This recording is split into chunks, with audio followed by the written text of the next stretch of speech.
Welcome to Next Possession, where we talk everything women's basketball with Coach Shamika Jones. That's me.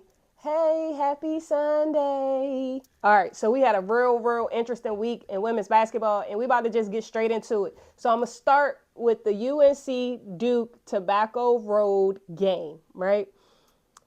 Duke came back out. Like, Duke is just on a roller coaster, right? But they came out, and in Duke fashion, they played team basketball, and they won that game 68-53. Now, I'm only talking about it because I have to give credit where credit is due. Reagan Richardson worked her way out of her 6 to 7 game slump, and sis came out and she got it in, y'all. Like, she was scoring, getting to the bucket, mid-range. She got some threes. She was making the right basketball plays. She was taking charges. Like, she played defense. Like, Reagan Richardson, I just wanted to give you your flowers, kid. I've watched you play for a while. To see you get to that wall and that mental hump where you couldn't figure it out, and instead of just crumbling and saying, you know what, whatever, I'm done, you fought through and you figured out how to put that ball back in the basket, and it's because of you that y'all won, and didn't just win the normal rivalry. You made a statement. So congratulations to Duke, and most importantly, congratulations for Reagan Richardson for actually getting through that mental hump. Now, moving on from that, I got to go to Notre Dame. Okay, I just wanted to make sure I emphasize the eye roll because I know y'all was blown when y'all watched that Florida State game just like I was. They lost to Florida State on senior night, 86-81. To Florida State. And don't get me wrong, Florida State is a solid team. They shouldn't be beating Notre Dame, especially at home, especially on senior night. Now, I've put out a post before where I talk about teams gelling, meshing, figuring it out at a certain time of the season. Now, you always hear coaches say you want to gel at the right time. You want to peak at the right time of the season. Now, for Notre Dame, they came out guns a-blazing. Like, they was ready off from rip, right? I have been a huge Notre Dame fan. I normally don't pick teams, but I love defense. I am a defensive-minded person. Yes, I coach. I can win games. I scored over 1,000 points collegiately. Like, I can put the ball in the basket, but defense is my thing, right? Neil Ivy, I bought into Neil right away this season when she was going gap line man to man. She was doing drop coverage in her man. She was switching on guards. Then I saw a couple games where she switched everything. I saw her 2-3 to a perfection. I saw her 1-3-1. I saw her trapping on the wings. I saw the full court pressure. I saw the defense, and that made me buy in. And all season, I was watching them, and I was cheering them on, but I kept thinking, man, they meshing real early. This going to look real bad come February. And here we are in February. After that NC State loss, I was curious to see how they bounced back, and they didn't. They didn't, right? Like, even in today's win against Louisville, they won by a decent margin, which you're supposed to, but it didn't look like Notre Dame, the Notre Dame that we've watched all season. As a team, you don't want to see teams mesh and gel too early. Speaking of gelling early, let's talk about Texas real quick. First of all, congratulations, Texas. First year in the SEC, and you're a co-champion.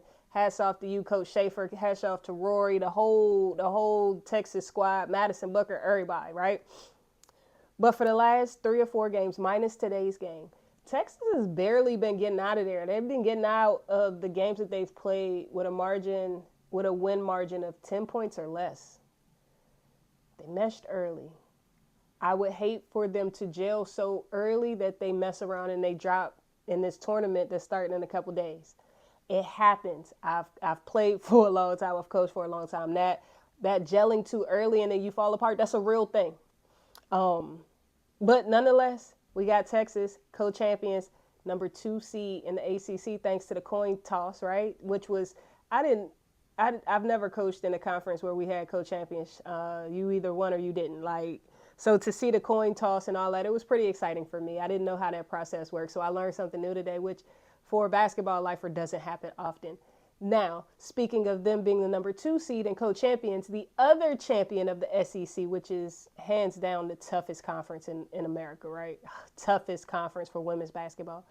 The other co-champion is the South Carolina Lady Gamecocks. Now, a couple weeks ago, I told y'all that South Carolina was back. And I apologize to anybody that's left a comment. I just had a crazy last couple weeks. I ain't been responding. I promise you in the next 2-3 days, I'm going to respond to everything. But I did read one that was like, how dare you say that they back and they played a mediocre team and you not giving LSU no credit. Let's just say that when I say things, I see them. Sometimes I can explain what I see. Sometimes it's just because I've been doing it for so long that I see it. I know what it is. Like, sometimes I can put words to it. Sometimes I can't. You know what I'm saying? I couldn't really put a whole lot of words to it, but I saw them playing as a team, and I saw them making the next basketball play and saying less of me and more of we. All right? When I put we above me, good things happen, especially when I'm playing a team sport like basketball. And that's what South Carolina did, and that's what they did today when they played Kentucky. And Kentucky is a really good team, but the Georgia Amore scout, like, Georgia likes to come out of that left-hand pocket into her shot, into her hezzy, back to the right? Everything Georgia does, even though she's a right-handed player, she likes to come out of that left pocket. Everything was right. And as soon as they clamped down in that second half and really forced her to go right, it was a wrap. I wish Kentucky the best. I saw Deja Lawrence, which is a little disappointing because I've been watching Deja since high school. I saw Deja Lawrence shy away from the pressure of the day. And that's a great segue back to Texas. I got to talk about Madison Booker and my fear for Texas, right? Texas is a really good team. They're ranked number 1 right now. Even though they've been winning games by a very small margin, they're still ranked number 1. They're still, they just tough. But Maddie Booker tends to shy away from the pressure when she's playing those really, really good teams. Like, she playing a good team, she going to show up. She going to get to her spots. But those teams that make it hard for her to get to her spots, Maddie kind of shies away, at least the first time. Now, the second time she plays those tough teams, she's watched film, she's gotten better, she's more confident, she knows what to do, and she shows up. My fear for Texas is that Maddie gets lost somewhere in the lights. If that happens, everybody's bracket is just jacked up. SEC co-champions staying in the SEC. We got to talk about LSU. So they lost to Alabama, and listen, Sarah Ashley Barker was getting it in. I ain't know Sarah was a dog like that. Like, she got it. She straight up got it. I ain't seen Alabama like that. I was impressed. But they beat LSU with the big 3. Now, Flau'jae didn't score a lot. But that leads me back to a previous show where I said LSU is good. And you can win with 3. But to win in the SEC, you need 5. Shit. To win in the SEC, you need 10 McDonald's All-Americans. Clearly, you need a full roster. So they lost to Alabama, and then they turned around and lost to Ole Miss tonight. Now, the difference is Flau'jae didn't play. Flau'jae was hurt. She did not play. Anissa Morrow, she had her 100th double-double in tonight's game. Last year, Poa played. She didn't stink the gym up. Like, last year had a solid game, and they lost to Ole Miss, which just lets you know, ain't no telling what March going to look like. Championship week and their respective conference championships all the way down to March Madness. Like, we don't know what to expect at all. The last thing I want to talk to y'all about is JuJu, okay? I've been begging JuJu to, as much as I hate the term two-way, to be a two-way player, right? I've been asking JuJu to pass the ball before she look up and she triple team. I've been asking JuJu to at least talk on defense. Even if you're not going to contest, just talk. Push the person to the right spot. Be nice to your teammates. Communicate with them. Let us see that you are a team player. I've been asking JuJu to do all this for the last year and almost 2 whole seasons now. And I don't know what to do, y'all, because JuJu doing it.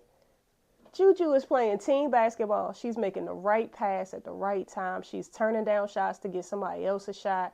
She playing D. She trapping. She helping. She boxing out. She blocking shots. She talking stuff. She in the camera like, I don't know who this little 19-year-old kid is this side of JuJu, but I like her and she needs to stay for here on out. JuJu, whoever you are right now, just stay this JuJu. Like, let me just forget of the JuJu from 2-3 weeks ago. I just want this JuJu. This JuJu is the GOAT. This JuJu is going to break all types of records. She might even win a national championship. This JuJu different, y'all. Did y'all watch that game last night? I would have bet. I'd have bet a whole lot of money if I was a betting woman. I'd have bet a whole lot of money that UCLA was going to win at home. Lauren Betts shot away. They made it a little difficult, and Lauren Betts didn't fight. You saw Lil London Jones fight. the smallest thing on the floor. She out here. She ready for it. She ready for war. And then you saw DMV home team Kiki Rice, you know what I'm saying? PG County, that's just, sorry, she's not from PG, but DMV, you know what I'm saying? Like, that's just kind of how we get down. Kiki Rice is fighting. Now, speaking of Kiki Rice fighting, Kiki Rice is a monster, right? She like that. Kiki couldn't find the bottom of the basket, and I think it's just because Coach Close made her offense player dominant, meaning she made her offense completely about Lauren Betts as opposed to making her offense about the team and making a system that no matter if Lauren gets hurt, Kiki gets hurt, whoever gets hurt, the system still works. Everything they've done has gone through Lauren Betts. So when Lauren Betts isn't playing well, which apparently is only against USC, they're not able to do the things that they've been able to have success with, which is why Kiki Rice, she was making things happen, but she wasn't getting the results that she needed to get a win. I blame this on the coach, and I don't like to assess blame, especially if I ain't in the locker room. I don't see what's happening. I ain't at practice. I don't know. I try to stay out of everybody's personal business. I try to just give a bird's eye view of what I see and give my experience and my expertise with it.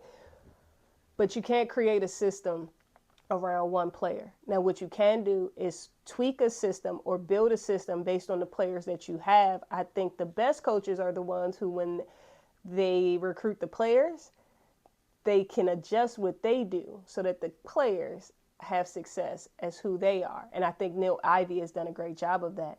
You see Hannah Hidalgo still playing like the same Hannah that was coming out of high school. You see Olivia Miles being herself. You see Sony being herself. You see Leah too being herself. Like, you see them playing their style of offensive basketball, and somehow Coach Ivey created a system around that, right? I think that's a mark of a great coach. I've coached for a very long time. I pride myself on being a coach that can see a situation and draw something up on the board and switch at a moment's notice, run a different defense, run a different offense, draw a strategy. Because no matter how much you plan, until you in it, you ain't gonna know what's gonna happen, and you got to be able to adjust, right? But I've learned over the years that you have most success with the team when you let the team be themselves. Coach Close has put everybody in a position to look at Lauren. Now, at USC, they have not done that. As much as JuJu is dominant, it's not a JuJu offense. It was last year. This year, it's a team offense. And you see that when JuJu is hard denied, right? When they're doing a hard deny there on JuJu, you see the other players take the ball down the floor and set the offense and get the things going. And it's not just JuJu. You see one or two or three USC players that as soon as they get it, they just looking at JuJu. But the rest of them are running their offense. And when JuJu sits on the bench, which doesn't happen often, but when she sits on the bench, they're still able to have success because it's not a JuJu dominant offense. I can't say the same for UCLA. And with that being said, now that everybody knows that they got punked, not once but twice, I think everybody's going to punch them harder, which makes for a more interesting March.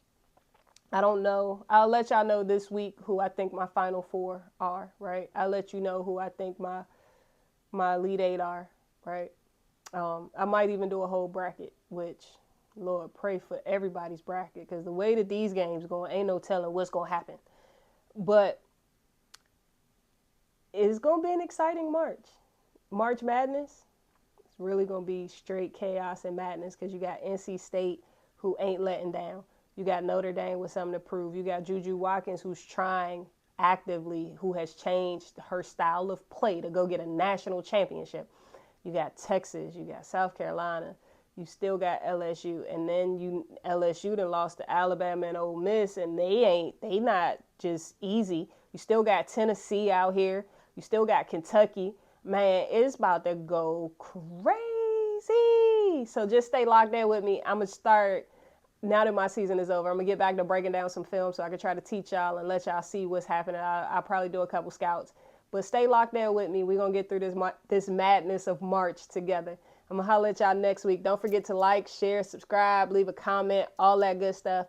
Turn on the notification bell, everything. Do all the things that you should do those.